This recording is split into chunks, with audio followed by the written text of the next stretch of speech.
বাংলাদেশে এখন 1628টা চেয়ার আছে। এই চেয়ার গুলোতে যদি সত্যি ইসলামকে আপনি নিয়ে যেতে পারেন, ভালো কাজের আদেশ তাদের দ্বারা 100% কার্যকর হবে। আপনি মানবেন না, আপনার বাবা মানবে। কিন্তু ওই চেয়ার গুলোতে ইসলামে 54 বছর যেতে পারেনি। আমরা এই কাজের কথা বলতে গেলে আপনার কাছে রাজনীতি মনে হয়, আর আপনি যেটা করছেন ওটা কি? ওটা তো দুর্নীতি। ওয়ায়ানহাউনা আনিল মুনকার, অন্যায় কাজে তারা নিষেধ করবে। কে বলেছে আপনাকে? বাংলা অর্থ আপনি অভিধান নিয়ে আসেন তো। পৃথিবীতে কোন অভিধান, আমি বিশ্ববিদ্যালয়ে যতগুলো গেছি বাইরের দেশে, বিশ্বের যতগুলো দেশ আমি ঘুরেছি, কোন দেশে আমি আগে যে বাইরে থাকি না, আগে যাই ভার্সিটিতে। যে কোনো বিশ্ববিদ্যালয়ে যে দেখে আগে লাইব্রেরিতে কোন বই পাওয়া যায় আমার মন মতো খুঁজি, ওখান থেকে এই এনহা নাহা শব্দের শাব্দিক অর্থ আমরা যেটা মনে করি, মানে নাহা মানে নিষেধ করা, না, নাহা মানে বাধা দেওয়া। বাধা দেওয়া, প্রাচীর সৃষ্টি করা, প্রতিবন্ধকতা তৈরি করা। এই টাঙ্গাইলে নদী নেই, কি নাম কি? যমুনা। এই যমুনায় স্রোত চলে না? এখন যদি আমি আর আমাদের মাস্টার সাহেবকে নিয়ে মতিয়ার স্যারকে বললাম, স্যার ফু দিন, দুইজন মিলে যদি ফু দিলাম, পানি বন্ধ হয়ে যা হবে? আরে ভাই, আমি আর মতি স্যার না, আমাদের বাবা এসে ফু দিলেও কিছু হবে না। এই জায়গাতে যদি আপনি প্রাচীর দেন, বাঁধ দেন, বাধা সৃষ্টি করেন, পানি বন্ধ হওয়া সম্ভব। এইটার আরবি নাম নাহা। এটাকে আজ আমরা করতে পারছি বাংলাদেশে? কেন করবেন কি করে? সে জায়গায় আপনি আছেন? আপনি ভালো কাজ দেখলেন আদেশ করবেন, অন্যায় কাজ দেখলেন বাধা দেবেন। বাধা দিয়ে তো আবার টিকে থাকা দরকার। টিকে থাকতে গেলে পেছনে ব্যাকআপ লাগে, সাপোর্ট লাগে, পেছনে অন্তত শক্তিশালী কোনো ঠ্যাস লাগে। কিছুই নেই। এইটা তৈরির একটা সুযোগ আল্লাহ এদেশে অলরেডি তৈরি করে দিয়েছে। এবারও যদি আপনি ফেল করেন, 100 বছরে এই সুযোগ আর আসবে না।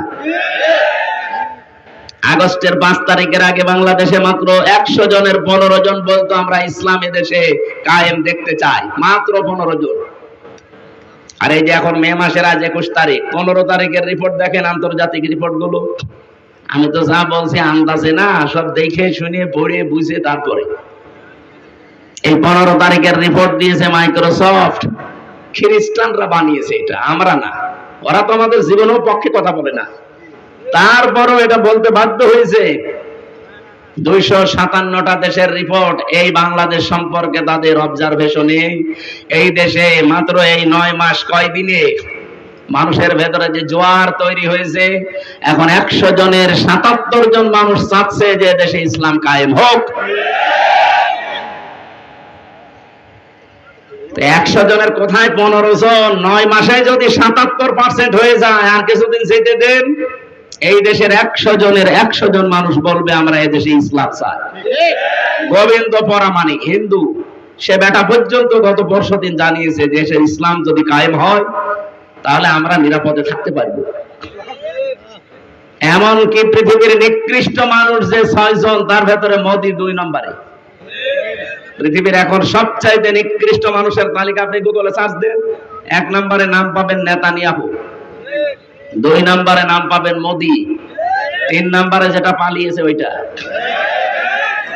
নাম আমি নিতে কেমন লাগে জানো, সাতার নাম নেওয়া। এই যে এই মানুষগুলো, বাশার আল আসাদের নাম 4 নম্বরে, ওইটা পালিয়েছে, ওইটাও পালিয়েছে। মানে পালানো গুলোই নাম এসেছে, কারণ এরা তো এমনি পালায়নি।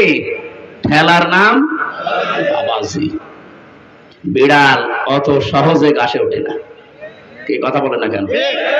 কত রকমের কিছু দিয়ে ঠেলা দেয়া লিখেছে, তারপরে বিড়াল গাছে ওঠে। এই মানুষগুলো যে তালিকা দুনিয়ায়, তাম দুনিয়া এদের ঘৃণা করে। আপনি কি মনে করছেন শুধুমাত্র বাংলাদেশের মানুষ? না, তাম পৃথিবীতে এখন 810 কোটি মানুষ আছে। যার কাছে যাবেন, এই যে 6 জনের তালিকা, এদের নাম বলবেন, পায়খানা দেখলে যেমন ঘৃণা করে, এদের নাম শুনলে ঠিক ওই রকম ঘৃণা করে। আর এই ঘৃণাটা তৈরি করেছে হামজা। বলেন বলেন, ইন্নামা নুমলি লাহুম লিয়াজদাদু ইসমা ওয়া লাহুম আযাবুম মুহিন। সূরা আলে ইমরান 4 নম্বর পারা 12 নম্বর পৃষ্ঠা। এটা 9 নম্বর লাইনের 168 নম্বর আয়াতের শেষের দিকে আছে। যত তাফসির আপনি পাবেন, যে কোনো তাফসিরে দেখবেন বাংলা আছে এটা। মানুষ যখন পাপ করতে করতে সীমা লঙ্ঘন করে ফেলে, তখন আমার আল্লাহ তাকে আর ছাড় দেয় না। ওই মানুষগুলোর জন্য অপমানজনক শাস্তি আল্লাহ রেডি করে রাখে। কি অপমান আপনি টের পাচ্ছেন? তামাম দুনিয়ায় কেউ তাকে নিতে চায়নি। স্বামীর বাড়িতে আছে, তাও পর ঘরে হয়ে মনে হয় বেশি দিন থাকতে পারবে না, কারণ যেভাবে আরম্ভ হয়েছে 275টার উপরে হত্যা মামলা তার নামে। আন্তর্জাতিক অপরাধ ট্রাইব্যুনাল অলরেডি যা চালাচ্ছে, বিশ্বের মানচিত্রে তার মা বিচার করে সরাসরি দেখানো হবে, অলরেডি নিয়ে আসার চেষ্টা চালাচ্ছে। কোন মানুষ যদি নিরপরাধ কোন মানুষের উপরে দোষ চাপিয়ে তাকে জাতির সামনে কালার করে, কোরআন বলছে সূরা নিসা, ওমাই ইয়াকসিব খাতিয়াতান আও ইসমান সুম্মা ইয়ারমি বিহি বারিয়ান ফাকাদ ইহতামালা বুহতানা ওয়া ইসমান মুবিনা। সূরা নিসা 5 নম্বর পারা 15 নম্বর পৃষ্ঠা 10 নম্বর লাইনের 112 নম্বর আয়াত। কোন মানুষ যদি দুনিয়ায় নিজে অন্যায় করে ভালো মানুষের উপরে দোষটা চাপিয়ে নিজে ভালো সাজে, এই দোষ বাংলাদেশে ছিল না? আল্লাহ বলেন ও যে এখানে কি উঠছিল যেন সেটা কই, এই জায়গায় নিয়ে আসেন, এখানে নিয়ে এসে মাথার উপর একটু দিয়ে রাখেন। আমার তো জ্বর, তো শরীরে গা ঘামতেছে। কি এটাই কিছুই হবে না,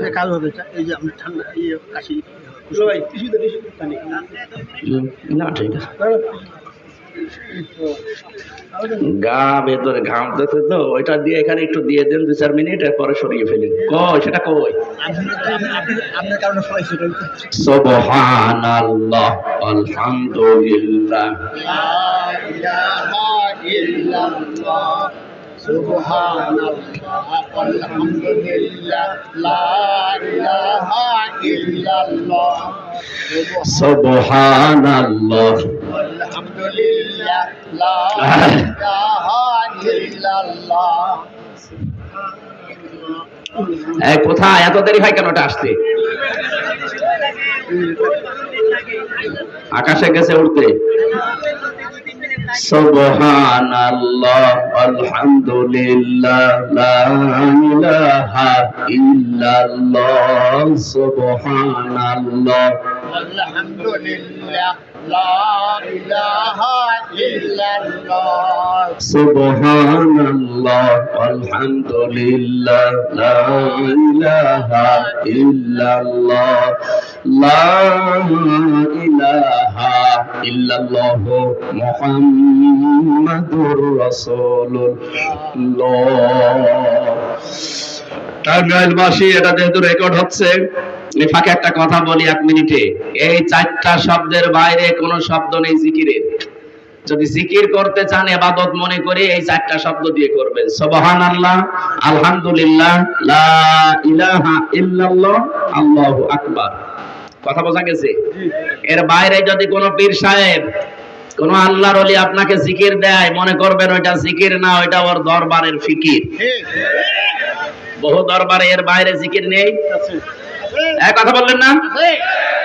এই যে ব্রাহ্মণবাড়ি আমার তাহেরি ভাই যে জিকির বানিয়েছে, এই শব্দের ভেতরে না, এর বাইরে। ও জিকির বানিয়েছে ইয়ালি বাবা, শালি বাবা, কেল্লা বাবা, ফতে বাবা, এমনকি ন্যাংটা বাবাও জিকির হয়। তাহলে এই 4টার বাইরে কোনো শব্দ নেই জিকিরের। যদি থাকে ওটা জিকির না, ওটা ওদের ফিকির।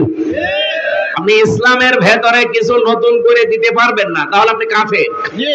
আর ইসলাম থেকে কিছু বাদও দিতে পারবেন না, তাহলে আপনি কাফের। কারণ ইসলাম পরিপূর্ণ। ইসলাম কি বলেন বলেন? আজকে থেকে এর বাইরে আর জিকির করবেন, সে যত বড় আল্লাহর ওলি আপনাকে জিকির দিক না, এর বাইরে কোনো জিকির নেই। যদি জিকির করতেও চান, এই 4টা শব্দ ভাঙা চোরাও করা যাবে না। কোরআনে আছে সূরা আরাফের 180 নম্বর আয়াতের মাঝের অংশে, ওয়াদারুল্লাযীনা ইলহুদুনা ফি আসমাই, যারা আল্লাহর নাম সমূহকে ইলহাদ করে। ইলহাদ মানে ভেঙে চুরে ফেলা, খন্ড খন্ড করা। যারা আল্লাহর নামকে উলট পালট করে ডাকে তাদের সাথেও তোমরা ডাকবা না, এ নির্দেশ কার? আরো জোরে। সুতরাং আপনি আল্লাহু আকবার পুরা বলবেন। শুধু আকবার আকবার বললে জিকির হয় না, বলা লাগবে কি আল্লাহু আকবার। এমনকি আলহামদ আলহামদ হবে না, আলহামদুলিল্লাহ বলা লাগবে।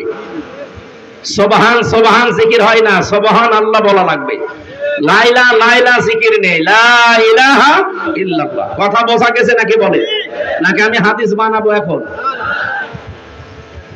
আল্লাহ আমাদেরকে এগুলো আমল করার তৌফিক দিন, জোরে বলেন আমিন। আর একটা আমল যেহেতু আমি নিজে হালকা পাতলা করি, আপনাদেরকেও করার আহ্বান জানাচ্ছি। যখন যে অবস্থায় থাকে, শুধু পায়খানা আর স্বামী স্ত্রীর ব্যবহার, এই দুইটা জায়গা বাদ দিয়ে যেখানে যে অবস্থায় আছেন, ওযু থাক আর না থাক, মুখে সব সময় মনে আসলেই জারি রাখবেন আস্তাগফিরুল্লাহ আস্তাগফিরুল্লাহ। মনে মনে বলেন, জোরে জোরে বলেন, যেভাবে বলেন, এটা যেন সব সময় মুখে থাকে। আল্লাহ এত বেশি খুশি হয় এটা শুনলে, আল্লাহর আরশ পর্যন্ত খুশি হয়ে যায়। সবাই মুখে আমলটা, নারী পুরুষ যারা আছেন সব সময় করা যাবে না ইনশাআল্লাহ?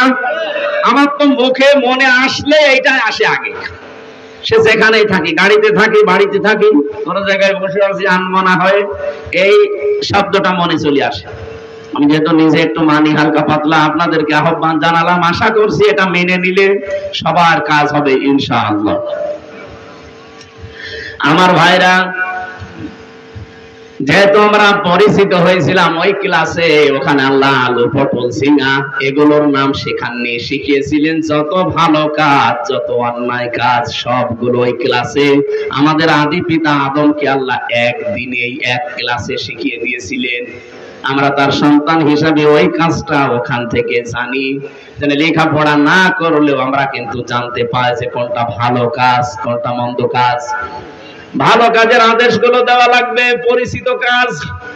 অন্যায় কাজ যেগুলো আপনি ওই সময় ক্লাসে পেয়েছেন, নিজেও জানেন যে এটা অন্যায়, অন্যায়টা যাওয়ার পরে শুধু নিষেধ করে ভাই চলির মধ্যে এটা কইরো না, না, এটা তো অনুরোধ।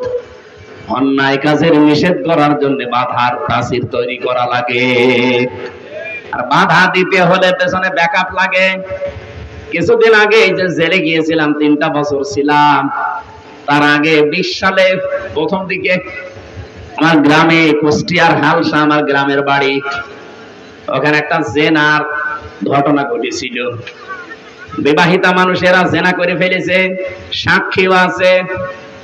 গ্রামবাসী আমারে বলছে আপনি ফতোয়া দিন, আপনি মুফতি মানুষ। দিয়ে দিলাম ফতোয়া। কারণ বিবাহিত মানুষ যদি জেনা করে, সাক্ষ্য প্রমাণ হয়, তাহলে তাদেরকে পাথর দিয়ে মেরে ফেলা লাগবে, এ পর্যন্ত পুঁতে ফেলে। এটাকে আমি বানিয়েছি, সূরা নূরের ভেতরে আছে না? এখন এই ফতোয়া দেওয়ার পরে গ্রামবাসী যারা আছে, মেম্বার, চেয়ারম্যান, এলাকার সবাই মিলে যদি বলে হুজুর ফতোয়া দিয়েছে, এই কার্যকর করা হবে। ওই মহিলাকে আর ওই পুরুষকে যদি ধরে এনে জনসম্মুখে এই পর্যন্ত মাটির ভেতরে গেড়ে দিয়ে যদি পাথর দিয়ে, ইট দিয়ে মেরে ফেলতো, সঙ্গে সার বলে যেটাকে, আমার মনে হয় ওই মহিলাকে সঙ্গে সার করার আগে আমার এই সঙ্গে সার করতে আগে। মহিলাকে যখনই আপনি জেনার শাস্তি দেওয়ার চেষ্টা করতেন, পুলিশ আমারে ধরতে ফতোয়া দিয়েছে কে, হামজা নিয়ে আসেন। পুলিশ আমারে বলতো এদেশে কি ইসলামের আইন কায়েম আছে, আপনি ফতোয়া কার্যকর করতে গেলেন কেন? ওই মহিলার শাস্তি হবে না, শাস্তি হবে আপনার। কথা বোঝেন আমার? কিন্তু আমার পেছনে যদি ব্যাকআপ থাকতো, বাধা দেওয়ার মতো প্রাচীর আমি তৈরি করতে পারতাম, যে অন্যায় করলে বাধা দেওয়া যায়, যার দ্বারা চেয়ার লাগে, আইন লাগে। এই কথা বলছেন না? এগুলো যদি আমার হাতে থাকতো, সত্যি করে বলেন তো, কেউ আমাকে নিষেধ করতো? ওই ফতোয়া দিয়েই শুধু শেষ, কার্যকর করলেও কোনো সমস্যা ছিল? আর এখন যেহেতু নেই এই আইনটা, এখন ফতোয়া পর্যন্ত শেষ। এই কাজে যদি সত্যি আমি বাধা দিতে চাই, এই কাজ যদি 100 ভাগ করতে চাই, যেখানেই বাংলাদেশে করবেন তার আগে আপনি নিজেই শেষ হয়ে যাবেন। আমরা এইটা তৈরি করতে চাচ্ছি। এটা আপনার কাছে রাজনীতি মনে হয়? 100 বছর উলঙ্গ নাচ চলছে কুষ্টিয়ার একটা থানায়, 100 বছর। ওই মেলার নামে নাচের আয়োজন করে, ওটা আর একটা উলঙ্গ নাচই। উলঙ্গ বলতে অর্ধ উলঙ্গ নাচের ব্যবস্থা করে। এরা এখন এই দেশে যারা, এই যে বললাম না 15 থেকে প্রায় 77 জন মানুষ এখন চাচ্ছে দেশে আমরা ইসলামের আইন চাই, এরা এখন সব এক জায়গায় হয়ে গেছে। এরা বলছে না, এই অর্ধ উলঙ্গ মেলা আমরা চলতে দেব না। এই নিয়ে কুষ্টিয়াতে আজ ব্যাপক সংঘর্ষ, অনেকগুলো মানুষ অলরেডি আহত। যারা ইসলামের পক্ষে আছে তারা তো সওয়াবের নিয়তে বলছে না, এই অন্যায় আমরা হতে দেব না। আর যারা এগুলোতে আনন্দ পায়, এই নিষিদ্ধ কাজ করে যারা শান্তি পায়, ওরা বলছে না আমরা এগুলো করবই। আপনি সৎ কাজের আদেশ যখন দিলেন, অন্যায় কাজে বাধা দেবেন না? এক কথা বলেন না কেন? এই বাধা দেবেন যারা বুঝে ফেলেছেন, তারা যত কিছু সামনে আসুক সব উপেক্ষা করে বাধা দিতে গেছে। এই শুরু হয়েছে মারামারি। এই জন্যই তো আমরা বারবার মানুষকে বোঝাতে চাই, দিন যতদিন কায়েম না হবে ততদিন পর্যন্ত আপনি যত সফিগিরি করেন পূর্ণাঙ্গ ইসলাম মানতে পারবেন না। আজকে ওসি এসেছিল দেখা করার জন্য আপনাদের।